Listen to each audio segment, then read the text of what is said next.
Salut à toutes et à tous, il est mercredi soir, je sors de la dernière séance de Doctor Strange in the Multiverse of Madness. Donc c'est une critique à chaud, critique brûlante, on peut pas faire plus à chaud que ça, voilà, je suis rentré il y a 5 minutes, le temps de me poser.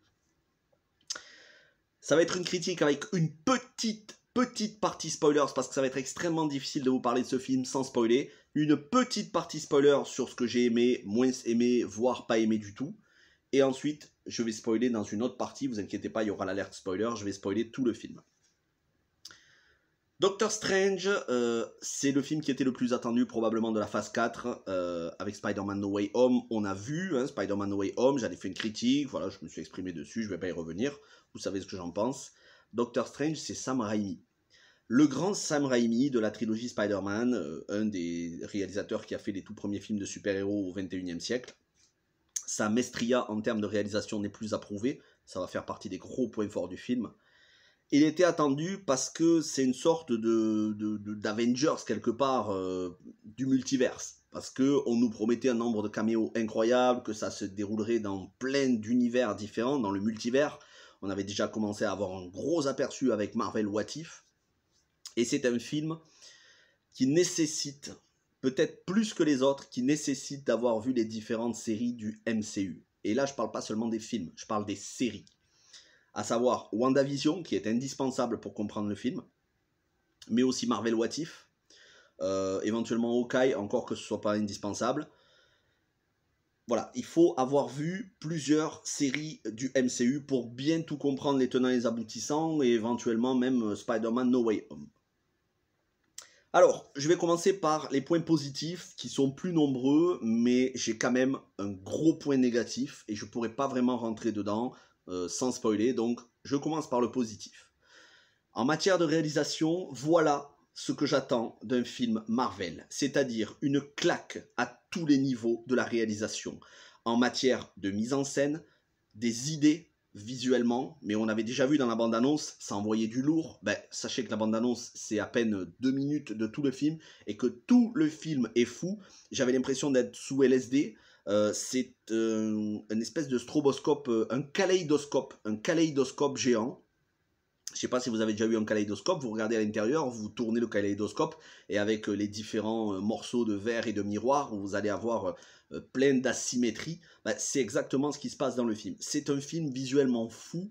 Alors, visuellement, ça se passe dans plein de pays différents, dont l'Islande. Il y a une partie tournée en Islande, une partie tournée à Hawaï, d'autres parties tournées au Canada. La variété des paysages et la variété des différents univers, parce qu'on va voyager littéralement dans le multivers, font que ce film est visuellement sublime. Probablement le plus audacieux de tout le MCU. Voilà. À ce niveau-là, je suis plus que comblé, je suis impressionné. Avant toute chose, le synopsis. Le synopsis, on y suit Doctor Strange qui va demander son aide à Wanda Maximoff, la sorcière rouge, pour contrer une menace grandissante, et je ne peux pas vous en dire plus. Voilà, c'est le synopsis sans aucun spoiler. Comme ça, je ne vous gâche rien du scénario. Sachez que c'est un synopsis en faux semblant. Il y a pas mal de mensonges ou de demi-vérités dans le synopsis. Et c'est pas forcément ce à quoi vous allez vous attendre. J'ai été très surpris. Et je pense qu'il y a beaucoup de monde dans la salle pour avoir écouté un petit peu les gens discuter. Il y a beaucoup de monde qui ont été surpris du scénar. Et tant mieux, c'est une très très bonne chose. Autre point positif, l'interprétation. L'interprétation de la part de tous les acteurs-actrices. Mais particulièrement de Elizabeth Olsen qui est bouleversante. Elizabeth Olsen est bouleversante. Elle nous livre sa meilleure prestation. On est bien au-dessus de WandaVision où elle était déjà exceptionnelle. Mais là, pour moi, ce qu'elle fait dans le film, ça mérite un Oscar. Elle est poignante. Elle m'a bouleversé dans le film. Je ne peux pas vous en dire plus. Dans la partie spoilers, je vous en parlerai. Mais ça vient aussi du scénario qui est très bon en matière d'émotion des personnages, de psychologie, de cœur émotionnel. C'est une très très grande réussite. Bien évidemment, Benedict Cumberbatch. Alors vous allez voir des Benedict Cumberbatch, des Doctor Strange, vous allez en voir un paquet. C'est normal, on est dans le multiverse. Rien que dans la bande-annonce, on en voit déjà 2 différents, mais voilà, vous allez voir, on va voir plein de Doctor Strange avec des personnalités différentes. Benedict Cumberbatch s'est totalement donné à fond, là il s'est lâché, c'est la fête au village. On a un Benedict Cumberbatch qui est impressionnant de charisme sous ses différents looks, ses différents traits de personnalité, c'est vraiment... il est impressionnant. Il est vraiment impressionnant. Pour moi, c'est probablement un des meilleurs personnages à l'heure actuelle depuis Infinity War dans le MCU. C'est vrai que la figure de Tony Stark, Robert Downey Jr., voilà, c'est la base du MCU, mais aujourd'hui, à l'heure actuelle, en 2022, pour moi, c'est peut-être le personnage le plus important et le plus charismatique de tout l'univers. Tous les autres personnages. Et il y en a un personnage très important que je ne veux pas vous dévoiler parce que voilà, je ne veux pas vous le spoiler, je vous en parlerai dans la partie spoilers, mais tous les autres personnages sont très très bien traités. En particulier, un personnage voilà, qui est vraiment très attachante, qui pour moi est une révélation et que j'ai beaucoup apprécié. Mais que ce soit Wong, que ce soit tous les personnages comme Christine Palmer, Rachel McAdams est sublime, en plus elle est en rousse dans le film, alors... Bref, Rachel McAdams, elle a rarement été aussi sublime que dans ce film, c'est magnifique. Tous les personnages sont à la fois bien iconisés, ils ont des scènes marquantes, ils sont iconisés à fond, mais ça en fait pas trop en fait, c'est naturel, ils débordent de charisme, et ils sont très bien écrits. Voilà, on reste pas en surface, ils se donnent à fond, les personnages se donnent à fond, les acteurs, actrices, ils sont pour quelque chose. Donc au niveau de l'interprétation, pour moi, c'est du perfect. Voilà, c'est du perfect. Au niveau des effets spéciaux, ça va avec la réalisation. Là encore, c'est une masterclass à tous les niveaux. C'est visuellement hallucinant. C'est bien supérieur à, par exemple, Matrix Résurrection. Vous voyez, pourtant, les effets spéciaux sont bons dans Matrix Résurrection. On est bien évidemment très loin, bien au-dessus de Spider-Man No Way Home. Pour moi, on est sur des effets spéciaux au moins aussi bons que ceux de Shang-Chi ou les Éternels. Et en matière d'effets spéciaux, ça a envoyé du très lourd. Cœur émotionnel, c'est une leçon, mais je ne peux pas vous en parler sans spoiler. Et la musique, c'est Danny Elfman qui nous livre une très bonne composition, même si on n'est pas du niveau des Spider-Man avec Sam Raimi, enfin de Sam Raimi, où c'était aussi Danny Elfman, mais bon, quand même, Danny Elfman livre une très grande composition, il faut le dire. Même si personnellement, mon compositeur préféré de tout le MCU, ça reste Alan Silvestri sur Infinity War et Endgame, où les musiques sont vraiment bouleversantes et accompagnent très bien les scènes. Mais voilà, on a le thème de Doctor Strange de Michael Giacchino qui est repris, on a plein de choses. Et c'est à peu près tout ce que je pourrais vous dire. Sachez qu'il y a un gros paquet de caméos, mais pour moi, c'est le point noir du film. À part deux caméos. Enfin, il y en a un qui c'est pas vraiment un caméo, c'est un rôle principal de tout le film. Et il y en a un autre, c'est un caméo de fin de film, fin de scène post-générique. Sachez qu'il y a 2 scènes post-génériques. Il y en a une qui est... il y en a une qui est très importante, c'est ça, c'est la première. Et puis il y en a une autre à la fin, c'est une petite blagounette, c'est très sympathique. Un acteur de l'univers de Sam Raimi, je peux pas vous en dire plus. Mais il y a quand même un caméo de la première scène post-générique qui est très important pour la suite. Je peux pas en dire plus. Mais sinon, les caméos à l'intérieur du film, les caméos scénaristiques, ça fait plaisir. Hein. Mais pour voir ce qu'on en fait, c'est pathétique. Et ça, c'est pour moi la grosse déception de ce film. C'est un film qui m'a surpris agréablement à de très nombreux moments, qui a dépassé mes attentes au niveau du scénar, mais qui m'a cruellement fait une déception au niveau des caméos et de ce qu'on en fait. Voilà, je ne peux pas vous en dire plus sans spoilers. Donc clairement, pour moi, c'est pas un chef-d'œuvre, hein. C'est un film imparfait. Et il y a certains moments, l'humour, c'est aussi là où le bas blesse. Alors, il y a des blagues qui sont très sympas et où on sent que c'est Sam Raimi, et il y a des blagues où j'ai eu l'impression qu'on était sur le cahier des charges de Marvel. Des blagues un petit peu façon celles qu'on a dans Spider-Man. C'est-à-dire le genre de blagues que je ne supporte plus. C'est mitigé. Au niveau des blagues, c'est mitigé. Voilà ce que je pouvais vous dire sans spoiler. C'est déjà pas mal. Maintenant, on va rentrer dans la partie avec spoilers, là, parce que j'ai beaucoup de choses à vous dire. Donc, spoilers dans 5, 4, 3, 2, 1, spoilers. Alors, la véritable menace du film, la véritable méchante, c'est Wanda. Et à la fin, elle meurt. En tout cas, de ce qu'on a compris. Et elle meurt, on la voit mourir. On la voit se faire écrabouiller, littéralement. Elle se sacrifie. C'est une vraie méchante dans le film. Elle est partie en sucette complet, ultra dark, à cause du Darkhold. Elle s'est faite limite posséder, quelque part. Ouais, elle a vraiment basculé.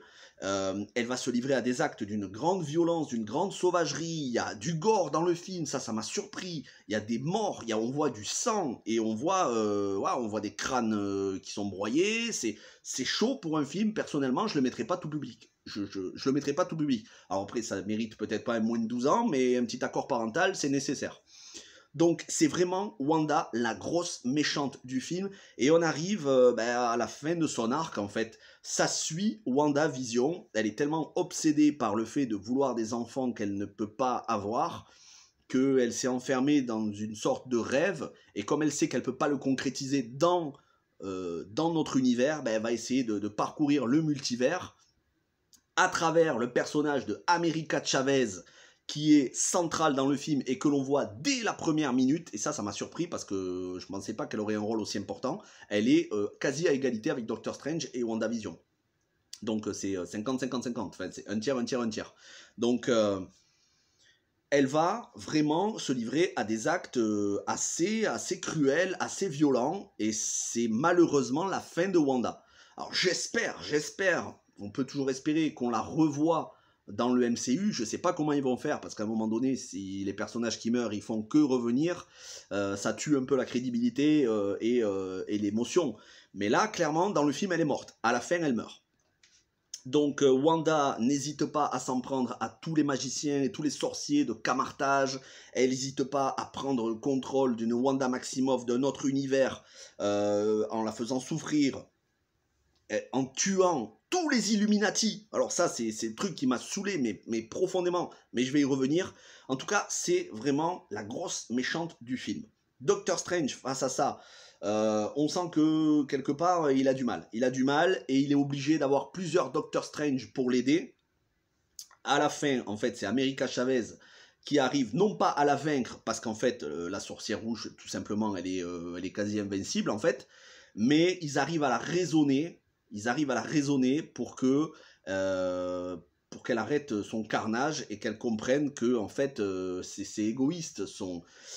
On comprend qu'elle a vraiment envie d'avoir des enfants et de les aimer, et toutes les scènes où elle est avec ses enfants dans différents rêves et dans différents univers, c'est poignant, c'est franchement poignant. On sent que Elizabeth Olsen, on sent qu'elle a tout donné au niveau des émotions. On sent l'amour de Wanda pour ses enfants. C'est palpable, c'est profond. Donc à ce niveau-là, moi perso, j'ai trouvé ça bouleversant, la manière qu'elle a de les regarder. Et les deux petits jouent très très bien aussi, hein. Tommy et Billy, qui étaient dans la série. Cette relation mère-fils, ces deux enfants, je l'ai trouvée sublime. Mais en même temps, elle fait vraiment souffrir, parce qu'on sent que Wanda ne pourra jamais connaître l'amour d'avoir des enfants. On sent qu'elle a un profond instinct maternel et que malheureusement elle pourra pas le satisfaire, et en plus voilà, elle fait souffrir des gens pour pouvoir s'attribuer cet amour maternel, du coup à la fin elle en prend conscience après quand même avoir fait un carnage dans différents univers, littéralement un carnage, hein, le nombre de dizaines de personnes qu'elle tue, c'est chaud, hein. Et c'est assez bouleversant. C'est assez bouleversant. Donc déjà surpris, parce que je pensais pas que ce serait la grande méchante du film. Et puis America Chavez. America Chavez, donc jouée par Xochitl Gomez. J'ai trouvé ce personnage, mais tellement attachant, tellement adorable. Vraiment, hein, j'ai trouvé le personnage d'America Chavez, dès la première minute où je l'ai vu, j'ai trouvé ce personnage adorable. Elle a 16 ans, l'actrice, elle en fait plus, mais elle a 16 ans. Elle est vraiment d'un naturel. En plus, elle est très jolie. C'est une beauté latino, mais pas trop prononcée. Juste ce qu'il faut. Elle est très très belle, très jolie, très attachante. Et j'ai trouvé qu'en fait, elle correspondait bien dans le scénario. Elle s'intègre parfaitement. Elle est la colonne vertébrale du film. Tout tourne autour d'elle. Doctor Strange qui veut la protéger de Wanda. Pour ça, ils vont croiser différents multivers justement pour s'échapper, pour échapper à la Wanda, la sorcière rouge de notre univers, donc Wanda Maximoff, qui détruit tout sur son passage, y compris des univers entiers. Donc America Chavez est extrêmement importante au niveau du scénar, et on pensait que ce serait juste un petit caméo. En fait, non, elle est là pendant 2 heures. Donc très très très bonne surprise pour ça. Wong, plusieurs fois j'ai eu peur pour lui parce que, voilà, en tant que sorcier suprême, parce qu'on rappelle que c'est Wong le sorcier suprême, hein, en tant que, il a le rôle du sorcier suprême, Stephen Strange avait laissé sa place. Wong, plusieurs fois je me suis inquiété pour lui parce qu'il affronte, il se bat contre Wanda à plusieurs moments. À un moment donné, il tombe d'une montagne, on a peur qu'il soit mort, parce qu'il y a quand même pas mal de gens qui meurent, hein, mais qui meurent littéralement. Et c'est pour ça que je vous dis, le film est un peu chaud, parce que il y a des gens qui se font désintégrer, il y a des gens qui se font brûler vifs, il y a des gens qui se font écrabouiller, vous les voyez, hein, il y a des gens qui se font couper limite en deux. C'est assez avec du sang. Voilà, c'est assez étonnant. Quand on sait que, alors soi-disant par accident, ils avaient retiré quelques gouttes de sang d'une scène de Falcon et le soldat de l'hiver. Alors après, ils ont dit que c'était par accident, qu'ils ont fait cette espèce de petite censure, entre guillemets. Ils ont dit que c'était accidentel, mais voilà, on sait que les séries du MCU, c'est quand même assez, très très soft. Là, j'ai trouvé que on essaie sur quelque chose de pas soft du tout, pour un film tout public. Et puis il y a le côté horrifique. Là, on est presque plus sur un film de super-héros, on est sur un film limite paranormal. Alors, on est quand même dans l'univers Marvel, donc on sait que le paranormal façon Conjuring ou ce genre de choses, ça n'est pas dans l'univers Marvel, et quand bien même on nous parle de démons et tout, on sait très bien qu'on est dans un univers de science-fiction plus que fantastique. Mais c'est vrai que c'est assez, ça peut être effrayant pour les toutes jeunes enfants. Personnellement, c'est pas un film que je montrerai à des tout petits. Un petit accord parental est nécessaire, je pense. Mais après, voilà, ça va au-delà des attentes. Je ne m'attendais pas à ce qu'ils osent faire ça.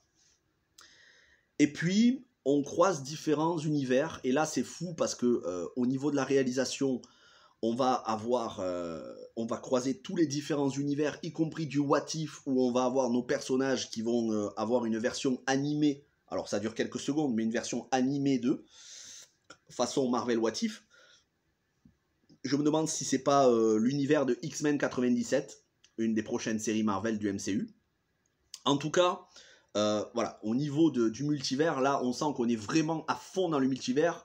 C'est pas un soi-disant multivers où on reste sur la Terre et où il y a des méchants qui débarquent d'ailleurs. Non, là, on va sur différentes terres. Et ça, c'est une très bonne chose. Et puis, on arrive sur la Terre 838. C'est la Terre où, soi-disant, mais on va apprendre que c'est pas tout à fait vrai, que soi-disant Stephen Strange s'est sacrifié pour contrer Thanos, c'est lui qui est mort à la place de Tony Stark, et donc il est mort en héros. Et que ceux qui ont pris la relève, c'est les Illuminati.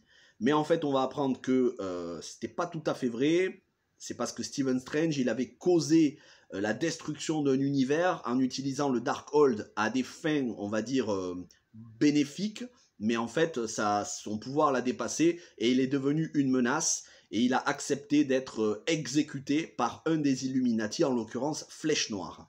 Et là, j'en viens aux Illuminati. Il y avait tout un tas de fantasmes sur qui allait faire des caméos dans le film.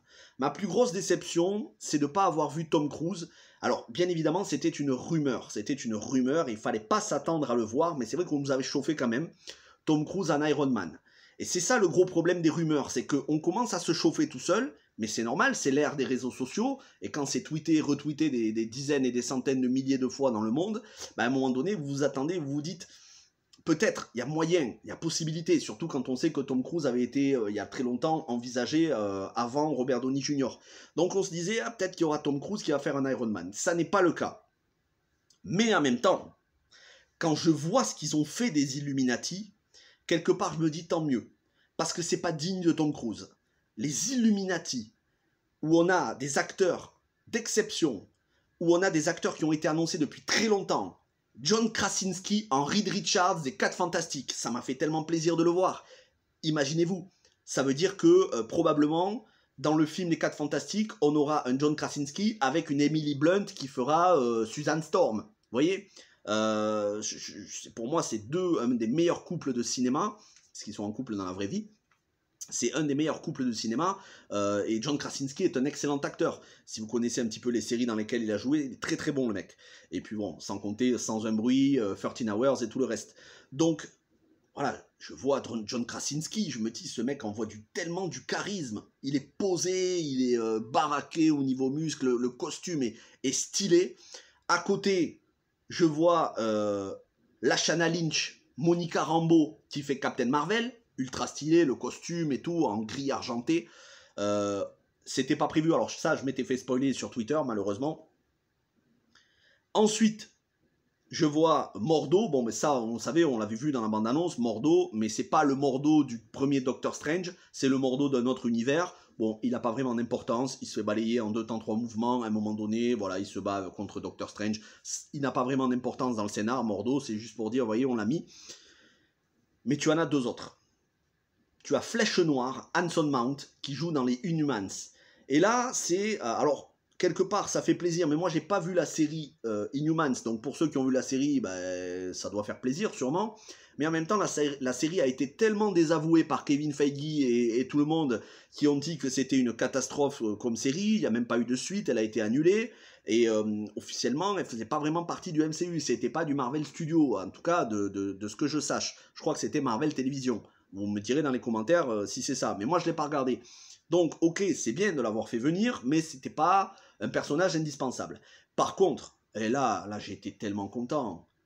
Hayley Atwell, Captain Carter, mais ça fait tellement plaisir de la voir, surtout Hayley Atwell est sublime, elle est charismatique, elle a de la classe, elle est charmante, c'est une actrice vraiment de très grand talent, et quand voilà, on l'avait vu dans Marvel What If, Captain Carter, elle avait été teasée, et là on la voit en vrai, en live action, et elle envoie du lourd en termes de charisme, on nous dit c'est la première Avengers de la Terre 838, et là, au milieu de tout ça, le Graal, qui avait été annoncé, hein, je ne sais pas si vous entendez du bruit, mais il y a des feux d'artifice près de chez moi, donc je ne sais pas si ça s'entend dans la caméra.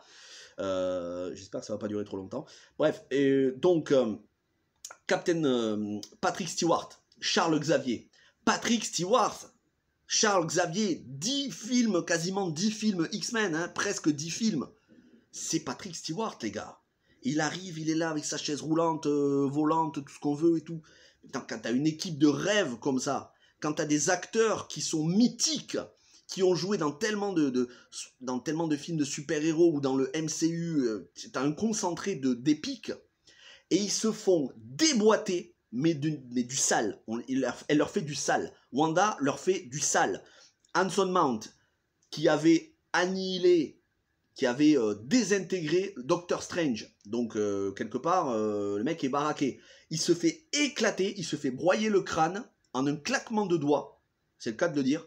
En un claquement de doigts, il se fait broyer le crâne par Wanda Maximoff. On le voit pisser le sang par le nez, par les yeux et tout. C'était dégueulasse. Cette scène était dégueulasse. Pathétique. Pathétique. Quand t'as un acteur, un rôle comme ça, Black Bolt, Flèche Noire, tu le tues pas comme ça. Captain Carter, elle se fait défoncer, elle se fait couper en 2 en fait. Alors on voit pas si elle tombe, mais on voit le bouclier avec du sang, et on voit que le bouclier la transperce. Et ensuite on voit le bouclier qui fait un rebond, qui vient se planter dans une colonne, avec du sang, donc en fait elle est morte. Captain Marvel, dont on nous disait, Captain Marvel c'est le super-héros le plus puissant de l'univers. On n'oublie pas que la Captain Marvel de Brie Larson avait failli tuer Thanos, hein. Thanos, limite Thanos s'était fait déglinguer par Captain Marvel, et là, alors c'est Monica Rambeau, mais peu importe, le personnage reste le même, Captain Marvel, avec ses pouvoirs psioniques, elle se fait déboîter, et elle se fait écraser. Et enfin, les 4 Fantastiques, Reed Richards, il se fait désintégrer. Il n'a même pas le temps de finir de parler, hop, il se fait désintégrer comme de la pâte à modeler. Et le pire, c'est pas ça. Le pire, c'est Patrick Stewart. Il se fait briser la nuque par Wanda.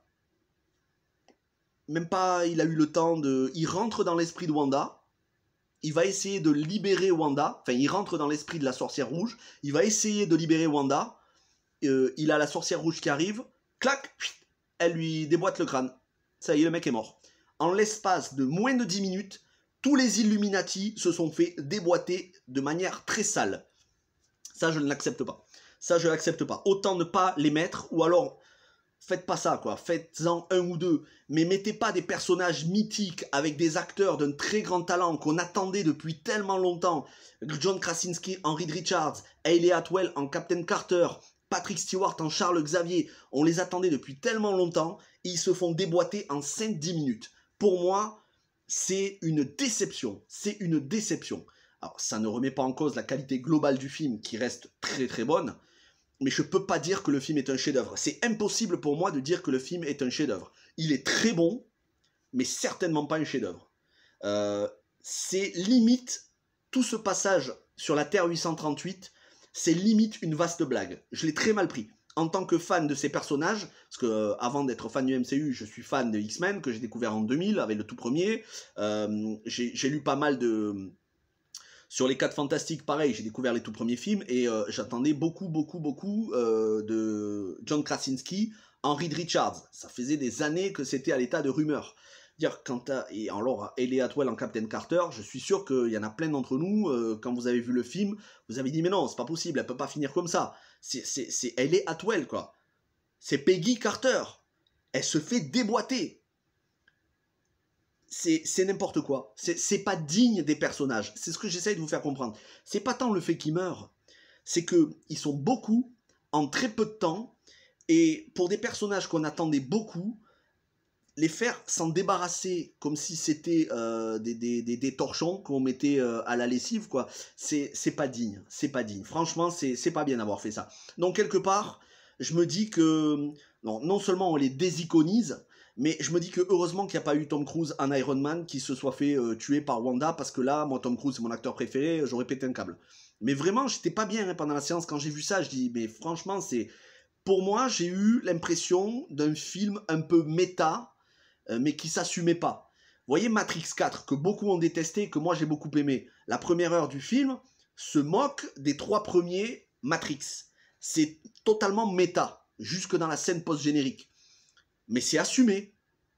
Parce que c'est un film limite parodique, c'est un film méta.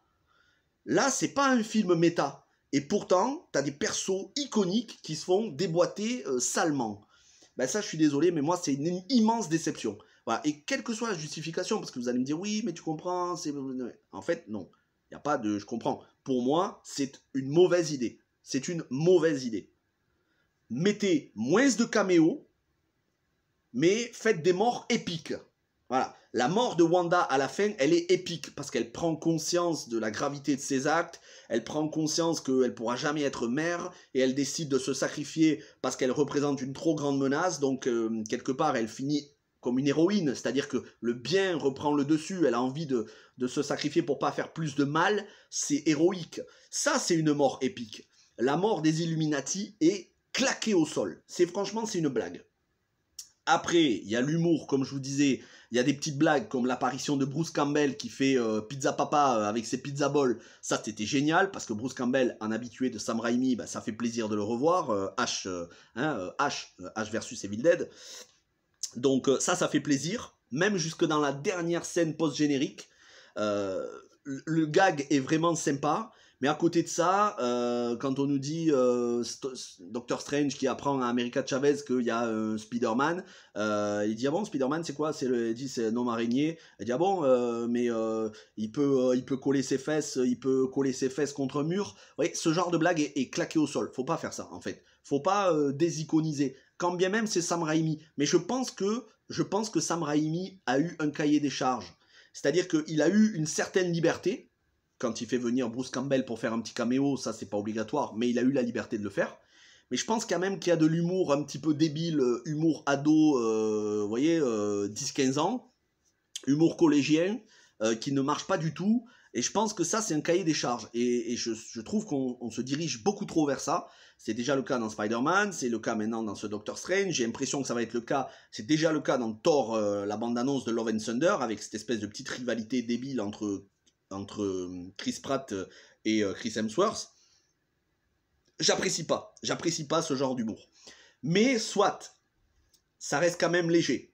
Ça reste quand même léger parce qu'il y a beaucoup plus de gravité et le film est assez noir. Il y a de la noirceur, il y a de l'horreur dans le film.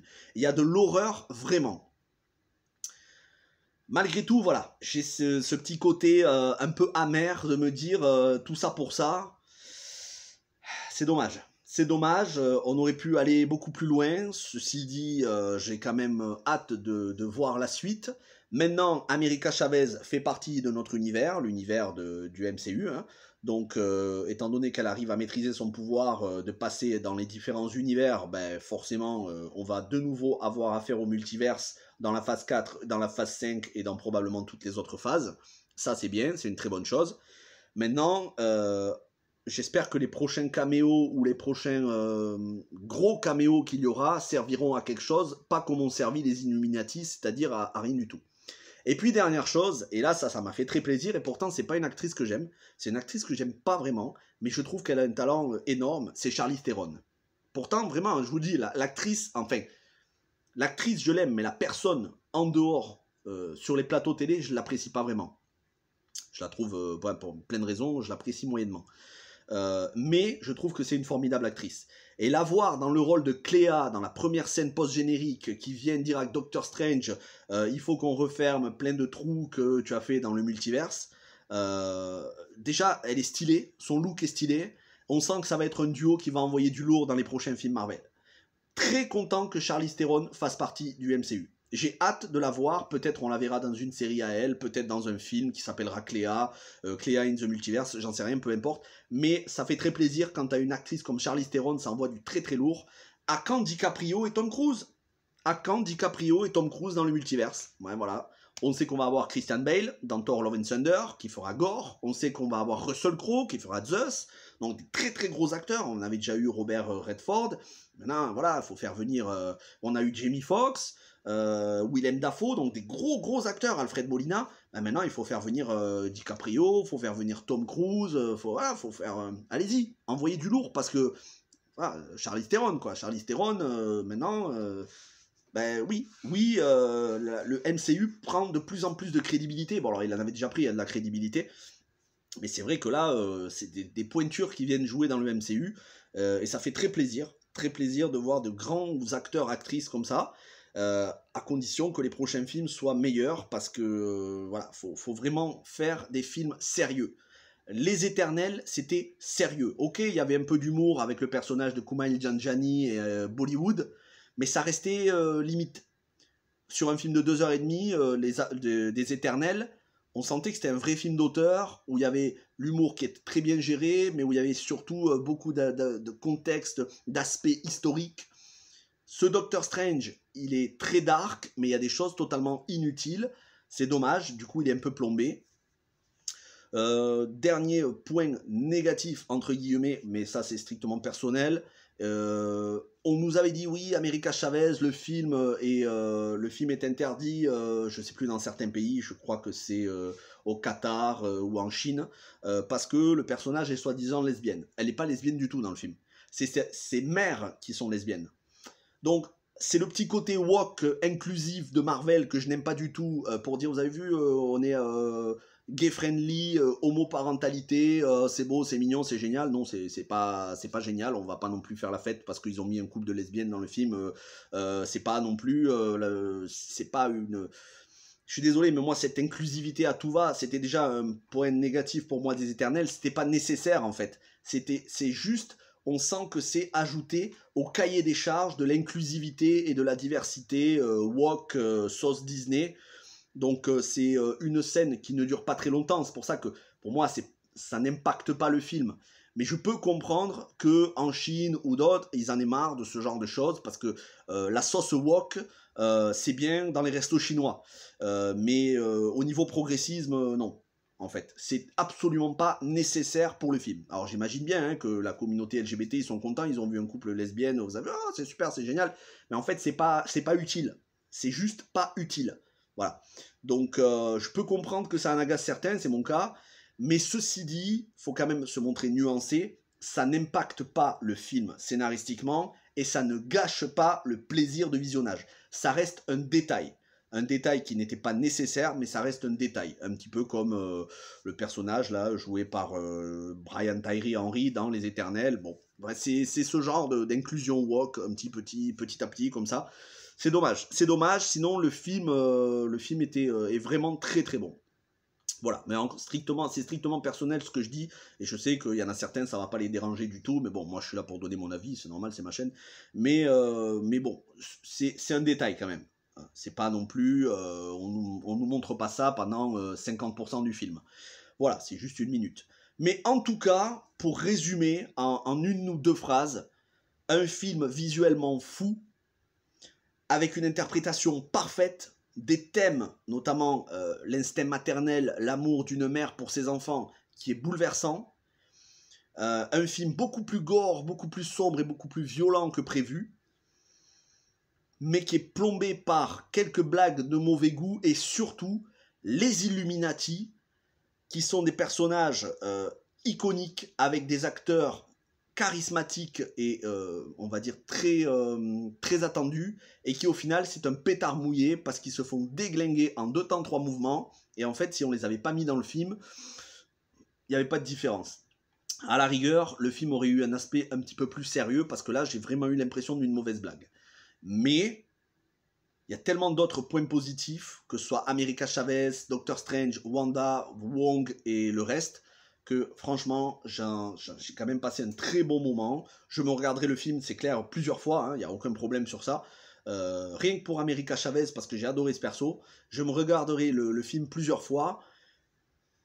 C'est pas le meilleur de la phase 4, pour moi c'est les Éternels et Shang-Chi, mais ça reste bien supérieur à Spider-Man No Way Home, et probablement à Thor Love and Thunder. Alors je peux pas juger, je juge surtout sur la bande-annonce, et de ce que j'ai vu de la bande-annonce, Thor Love and Thunder, moi ça me tente pas, après j'irai le voir, bien évidemment, mais moyennement, ça me tente moyennement. Par contre ce Doctor Strange, voilà. Sam Raimi à la réalisation, c'est pas John Watts, ça se voit, ça se sent, ça s'entend.